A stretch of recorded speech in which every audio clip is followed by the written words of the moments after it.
So why become a dragon witch? What is actually the meaning behind a dragon witch? The dragon witch is not to stand out. It's not to say, oh yeah, look at me, it's beautiful. No, it's actually making life actually much more difficult, because there are not many dragon witches in the world, or people who would want to come out as a dragon witch. We are actually with the minority, and sometimes it can make life very difficult. But why becoming a dragon witch? Because once I had my awakening and the dragon was there, I didn't even realize that they were real at that moment. But at that moment, the dragon himself made him know that they are real, that they are spirits, but they are very much there and they are connecting with you. They are so much darn it connecting to you. And so I could not even understand what was going on. But once my dragon was there, it felt like I was home. It was beautiful. And I was so confused, but I was also very glad at that moment. Whenever the dragon was disappearing out of the energy that I could feel less, I was actually going to my mentor, and she was saying, now you have to do rituals to let him come back. There is a door in between you and your dragon, and you have to push this door from your side, while the dragon is pushing this from his side. So both of you need to use manipulation. You need to use magic. And how to do so? How everyone has a different image, different dragon, a different energy. So how you do it is completely up to you. But how you do it is going to be pure manipulation. In another word, you are going to need dragon energy or dragon magic. In the use of that, after a while, I became to realize like I became some kind of a witch, because they called our path also draconic Wicca. In Wicca, a lot of people call themselves witches, because they do rituals and magic and things like this in the old traditional way. And that is also what we do, and that is also why we are called a draconic-like kind of Wicca. We also worship gods, we also have spirits by our side, and we also do rituals and magic. But we are not completely like Wicca. Wicca is actually a religion, and we are not a religion. We are a solitary spirituality. But they called it like some kind of Wicca, or draconic kind of Wicca. So we are also becoming much more like what witches are, what Wiccans are. Because, like I said, we are always trying to push the door from our side. In order to do so, we need a lot of manipulation. Manipulation, that is where the dragons are amazing by. And the more manipulation that you use, the more that you understand from your own spirit. The more magic that you use, the more that you will understand everything that happens to you. In the beginning, it's like one big chaos, so you might not understand what is going on. But in order to understand, you need much more manipulation, much more magic. And you know, it's difficult actually to learn from yourself, because you are alone. It's like I said, it's a solitary path where you have to discover your own path. And not like in Wicca, that you just follow a great high priestess or whatever.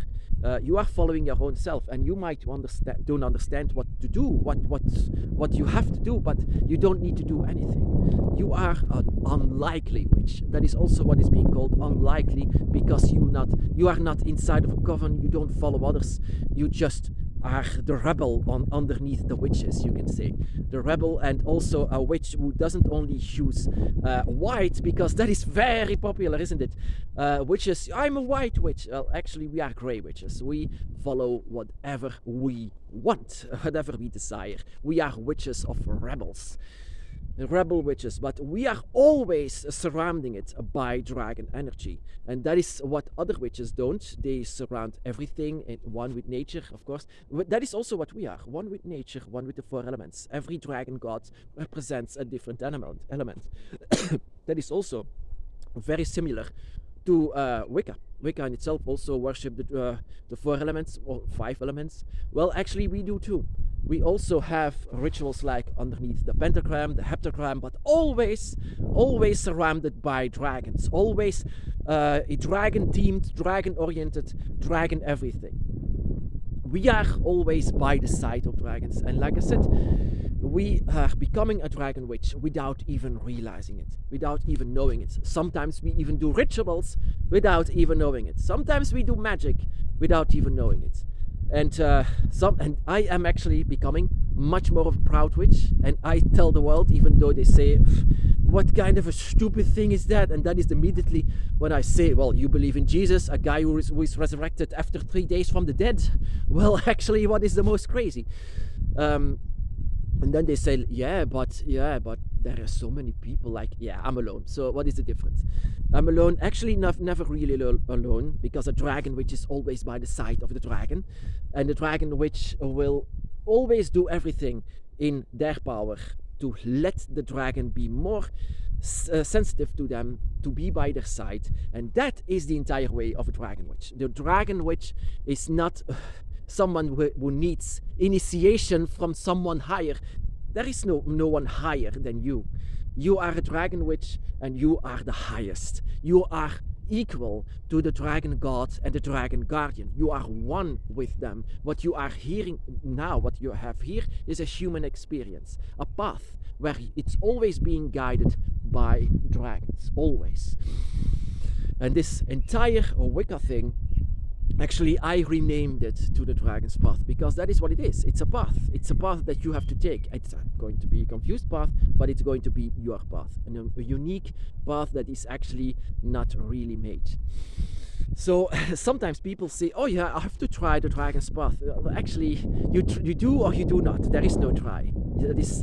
That is your entire life path, you can say. Whenever the dragon came to me, it was not like, oh, maybe I should try it. No, it's there. It's like, this is it.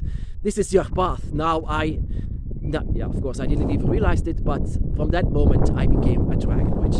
From that moment, I wanted to be and feel my dragon always and all the time. I even learned from my dragon to feel the energy from nature in itself and the 4 elements. Also, the dragon gods themselves, that you can feel much better.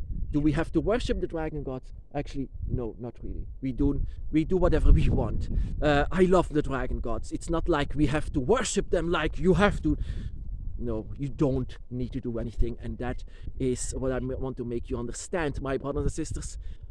We don't need to do anything. We don't need nothing to do. We are the rebel witches, the dragon witches, but very powerful. We are very powerful. Even our emotions, we are empaths, and our emotions can be skyrocketing. And whenever that happens, it's pure power, pure manipulation, pure dragon energy and magic. Even whenever you have sex or things like this, it's going to explode. The energy is going to explode. That is how powerful a dragon witch can be. It can summon dragon gods, and they can do everything. That is how powerful we are. So a bit of an explanation who or what a dragon witch is. Like I said, not a plaything. It's not a plaything like, I'm going to try it. It's not to try. It's just do or do not, like Yoda said from Star Wars. Do or do not. There is no try. And just follow your path and follow your path in this world, because you are going to have the same wisdom and knowledge as dragons have, because you have a dragon energy inside of you, wherever your dragon is actually speaking to. And that is also why also you become a dragon witch in itself. We are not like all men or all women. We are all, this is all scattered, also scattered from women and female and whatever. Everyone with a dragon energy and a dragon by your side can be a dragon witch. But in order, this is... a dragon witch is, like I said, it's not a tryout. It's not a plaything. It's nothing like this. Like, I take my path 100% serious. From the moment I felt my dragon, at the moment I knew what this was, and this entire world for me, this entire place is just decoration. Decoration that can be difficult sometimes. Even your own skin is simply decoration. But what you learn from the dragon is much more wisdom and knowledge and power. It's just a way of learning and evolving. And it's not like, oh, I can do magic. No, I don't care about that. That is not what we should care about. That we do magic for the dragon. That is the only thing.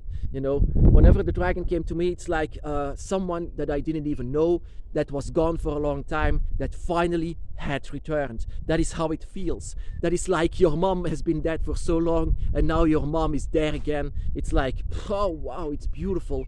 That is how it is. That is how dedicated I am to my path. That is how dedicated I am to be a dragon witch. Not to say or to stand out like, oh yeah, cool. No, it's not cool. It's difficult. It's very difficult actually to live as a dragon witch. But I would never want to return like I mean, what I was, like ignorant and things like this, like before I was a dragon witch. Would never want to return to that because, sorry, oh, so dang it. Because yeah, this is the life. This is our life by the side of the dragon, and our life that we would not want to give away. That is what a dragon witch is, my brothers and sisters. We are dragon witches, not to stand out. We don't need initiation. We are not priests. We just are actually the highest. We are the highest, and we are the rebels among the witches, the unlikely witches, the witches that do only rituals for having the dragon by our side.